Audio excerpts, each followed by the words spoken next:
Շատ մարզիչներ պնդում են, որ սոված վիճակում մարզվելը դա առողջարար չէ, ստրեսային է և օրգանիզմի համար բնական չէ։ Եկեք այսօր ևս մեկ միֆ կոտրենք միասին։ Մտածենք, մարդը նախքան այս գերզարգացվածությանը հասնելը, ամեն օր արթնանալիս կտրում էր կիլոմետրերով ճանապարհ, որպեսզի կարողանար ուտելիք գտնել։ Եվ դա միանգամայն բնական է, որ հենց սոված վիճակում մարդը պետք է կատարի որոշակի ֆիզիկական ծանրաբեռնվածություն, ֆիզիկական գործունեություն իրականացնի, վազի, քայլի, ինչը լրիվ բնական է և բիոլոգիապես շատ տրամաբանական է, որպեսզի կարողանա հայթայթել ուտելիք, որից հետո նոր միայն ինքը սնվում է։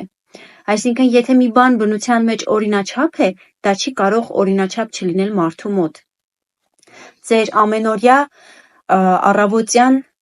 արարողակարգերի մեջ մտցրեք նաև առավոտյան սոված վազքը կամ սոված քայլքը։ Հետո անպայման ինքներդ ձեզ ու ինձ շնորհակալություն կհայտնեք։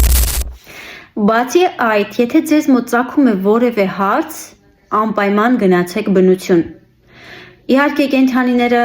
շատ հաճախ տեղ ունեն նեղանալու, որ համեմատվում են մարդկանց հետ, բայց այնուամենայնիվ շատ հարցերի պատասխաններ հենց կա կենդանական աշխարհում։ Գիտեք գոնե մեկ կենդանի, որ առավոտյան աչքերը բացելիս անմիջապես ինչ-որ բան է ուտում։ Բնության մեջ նման բան չկա։ Կենդանիները ևս